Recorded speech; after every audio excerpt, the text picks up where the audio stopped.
N coverage ન્યૂઝમાં આપનું સ્વાગત છે। ચંદ્રશેખર આઝાદની પુણ્યતિથિ નિમિત્તે દાહોદ ભારતીય ટ્રાઇબલ પાર્ટી અને ભારતીય ટ્રાઇબલ ટાઇગર સેના દ્વારા ગોધરા રોડ ખાતે આવેલ ચંદ્રશેખર આઝાદની પ્રતિમા પર પુષ્પમાળા અર્પણ કરી શ્રદ્ધાંજલિ અર્પણ કરાઈ। સ્વતંત્રતા સેનાની ચંદ્રશેખર આઝાદની તારીખ 27/2/2024ના રોજ પુણ્યતિથિ છે। આજે તે ખાસ દિવસ છે જ્યારે માતૃભૂમિ માટે ચંદ્રશેખરે તેમના પ્રાણોની આહુતિ આપી હતી। 27 ફેબ્રુઆરી 1931માં ઇલાહાબાદના એલ્ફ્રેડ પાર્કમાં અંગ્રેજોના એકલાએ સામનો કર્યા પછી ચંદ્રશેખર આઝાદે પોતાને ગોળી મારી લીધી હતી। 23 જુલાઈ 1906માં ચંદ્રશેખર આઝાદનો જન્મ મધ્યપ્રદેશ ઝાબુઆ જિલ્લામાં ભાભરા નામ જગ્યા પર થયું હતું। ચંદ્રશેખર આઝાદનું કહેવું હતું, મારું નામ આઝાદ છે, મારા પિતાનું નામ સ્વતંત્રતા અને મારું ઘર જેલ છે। તમને જણાવીએ કે ચંદ્રશેખર આઝાદના ક્રાંતિકારી વિચારો હતા અને આ કારણે તે સમયે તેમના આઝાદીની જંગમાં તેમનો ફાળો આપ્યો હતો। ચંદ્રશેખર આઝાદના વિચાર આજે પણ લાખો લોકોને પ્રેરણા આપે છે।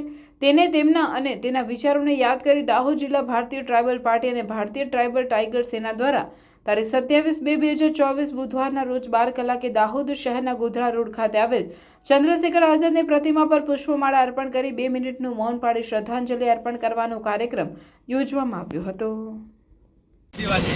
આજનો તારીખ 27/2/2024 દાહોદ જિલ્લા BTPBTTS દ્વારા ચંદ્રશેખર આઝાદની 93મી પુણ્યતિથિ નિમિત્તે દાહોદ ચંદ્રશેખર આઝાદ સ્ટેચ્યુ પર દાહોદ જિલ્લાના BTPBTTSના કાર્યકર્તા હોદ્દેદારો મળીને તેમની પુણ્યતિથિ સ્ટેચ્યુ પર ફૂલહાર કરી અને શ્રદ્ધાંજલિ પાઠવવામાં આવી અને બધા કાર્યકર્તાઓ દ્વારા 2 મિનિટનું મૌન પાળવામાં આવ્યું। તેમાં ગુજરાત પ્રદેશ પ્રમુખ દેવેન્દ્રભાઈ મેડા પણ હાજર રહ્યા।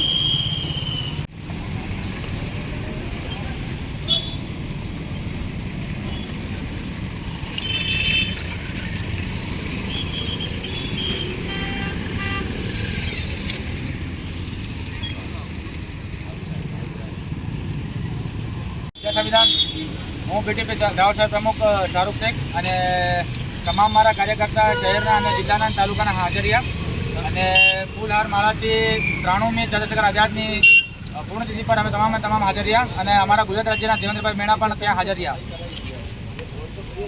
अन्य खबरों के लिए चैनल को सब्सक्राइब कीजिए। खबरों का नोटिफिकेशन पाने के लिए बेल आइकॉन को जरूर दबाएं।